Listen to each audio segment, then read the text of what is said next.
So today, basically, this is Daniel Pink's argument that right-brain thinkers are going to be powerful.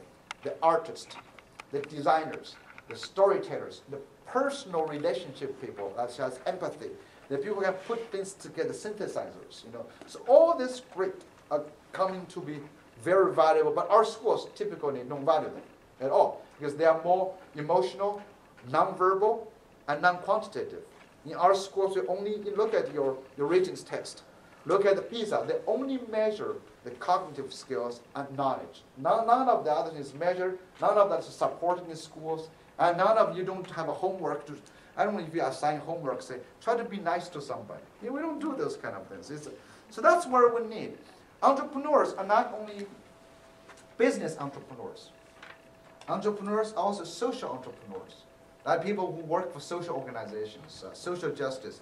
Entrepreneurs are also intrapreneurs. That's how the creative people within organizations. Even today, when you need employees, the employees have to be creative. Apple Computer's big slogan is that if you want to be managed, you're not employable. That's what they say. If you want to be managed, you're not employable. And policy entrepreneurs, that's the public sector. Interaction right now, while we have 53% of people don't have jobs, there are many jobs requiring an entrepreneur spirit are not filled.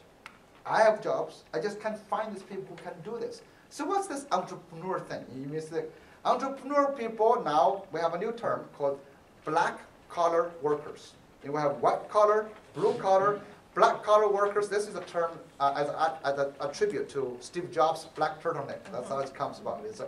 So what are this? These are basically people who enjoy solving problems, who have the confidence to come up with solutions, come up with new ideas, who has also the ability to fail and try to pick up again the resilience, perseverance. So those are the people different from employee-minded people in multiple ways. The first thing is that employee-minded people look for something to fit in. That's our education has been, okay, so what Harvard wants, I will give you that, then you give me what you have. And the job doesn't, we look at the market and say, well, I studied electrical engineering, and this doesn't, and the job requirements is for that, then I'll go there to do that. Very few jobs, honestly, it's like that now. You have to come with solutions. Also, like even when you look for school leaders, some of you teach, come over here. As a superintendent, you cannot have a specific directions. How to become a superintendent? I don't think your board describes there. You walk in 8 o'clock to the left door and 8:15 to the right door. If you had that, that's what employee. A lot of that was, assembly line or worker was like that. Not anymore. It doesn't work that way. And also employee-minded people, when they have a problem, they don't even try to solve it. They quickly ask for authority. So how do you do this? What are you going to do? They don't take responsibility for those kind of things. Also, employee-minded people give up quickly. But entrepreneurs know failure is part of the game. So they learn to be resilient and the whole thing. Now, so what kind of qualities makes good entrepreneurs or make good black-collar workers? Well, you talk about confidence, talk about friends, take risks, creativity. Those things we know. And by the way, all these qualities we're almost born with, except that some are stronger in some areas, some are less. This is we're all born. We human beings are born to be creative, but we can all learn to be not to be. So in human society, if you think of like a normal distribution, there will be some extremely creative people. They cannot be suppressed. If they cannot be suppressed, what happens to them in a society? They either become a revolutionary, they end up in jail, or end up to be criminal. I'm serious. There's certain groups you cannot. And in a nice society, you allow them to exist. They become more productive creators. That's one. Now, of course, you have another end. There's some people who can extremely complacent, not risk-taking. Those people, even those, you can make them slightly more creative than they are. But most people are in the middle. The middle is this part. It's we call the Matthew effect of development. So in that society, when you're born up with 1 degree of creativity, but in a household that encourages, rewards creativity, you may add 2 or 3 degrees up. And the more creative you become, the more reward you get, the more creative you become. Or in the household, you learn to be compliant, and then gradually become risk averse. The same thing for talents, like music, for example. If you're born in a family, you may actually be completely musically challenged. You're not a music person. But if your family has some music, they keep putting an environment when you're born, your mother sings to you, you're listening to this, and gradually you'll get better and better. Okay? I mean, I don't know. I could have become a Justin Bieber. You never know. But I had never had access to it, so I couldn't do that. So this is you get better or worse. So I'm going to take these qualities to say, these are what we know so far makes a difference. Then you apply all of this to the traditional model, this one. This basically shows that this model is going to suppress all those abilities. And we have very data to show how this suppresses. And this suppress normally comes from a concept I call side effects.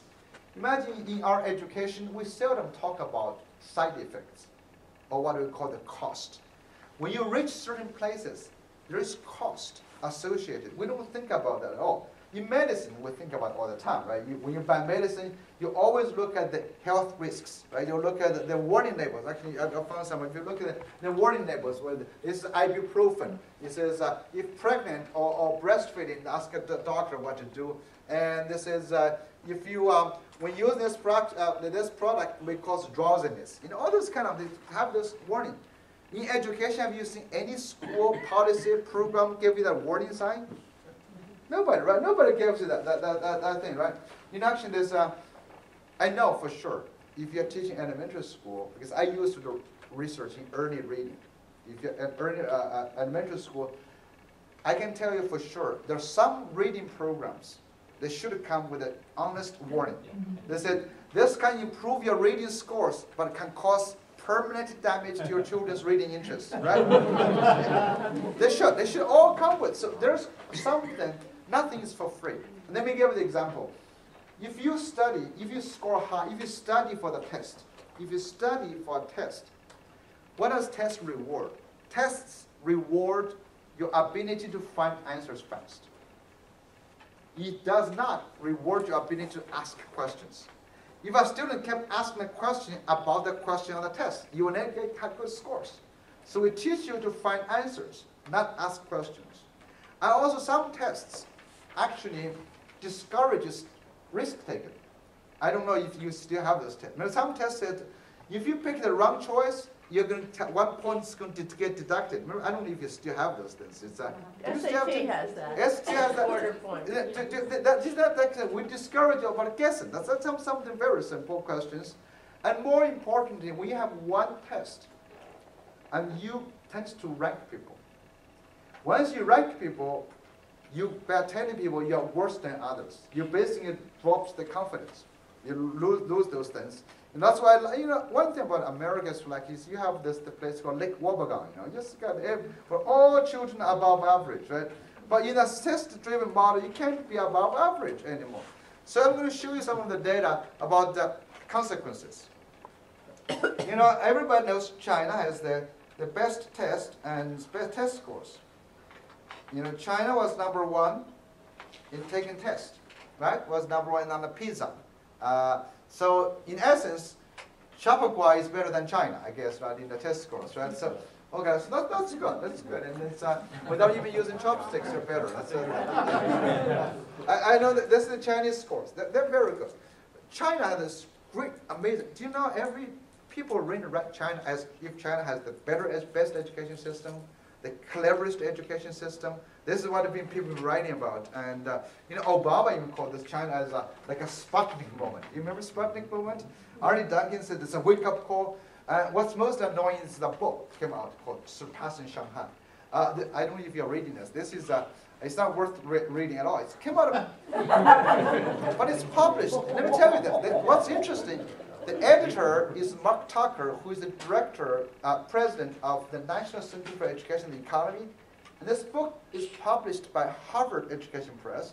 So there's a bunch of really leading educational experts, including Linda Darling-Hammond. All these people write this thing.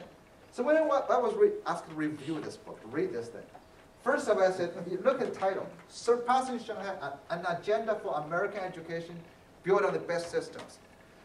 So in essence, they're making surpassing Shanghai as a national goal, education for America, which is, of course, personally annoying to me. It makes me feel like I came to the wrong country. I should go back now, you know. I should send my daughter back to Shanghai or something like that. And by the way, that's my best way to get my daughter to take the trash out. I said, Athena, if you're not doing this, go back to Shanghai. Okay. You know, actually, what's interesting to me as an immigrant, right? As an immigrant for the past 20 years, I have felt one thing about the U.S. is we have very small dreams now. As a nation, we don't have big dreams anymore. You know, we talk about globally benchmarking to others. When you are the top leading country, why do you want to globally benchmark back? And I was talking about this. Think about historically. If George Washington, Thomas Jefferson were benchmarking to some other country, we wouldn't have a nation like this. You wouldn't have, if you global benchmarking to whom? As a nation like this. If U.S. has been globally benchmarking, you wouldn't be here. Because globally benchmarking the best, that's only the best of the past, which is no use for inventing the future. The past best practice, no guidance for the future. When you're already the best, like Chappaqua, you're already here. Why do you want to go back somewhere else? So that's really something the only place to go is to continue to be adventurous, to reinvent yourself. But I don't blame Obama's, I blame George Bush. I mean, Bush was, well, you can blame everything Bush. But this has to do this with No Child Left Behind. Remember that No Child, 13 years ago? He set the national goal for America as reading, literacy. Well, the reading was big. And I've always thought George was translating his personal goal as a national goal. That was not a very good idea to do so. But the dream was, you think about illiteracy. Is literacy a national goal for the most developed country? That should be a developing sub-Saharan country. Should be for Ghana, Liberia, not for America. That's a national flaw. Anyway, that's the problem with all the school design. But we are not the only silly ones to think China has the best education.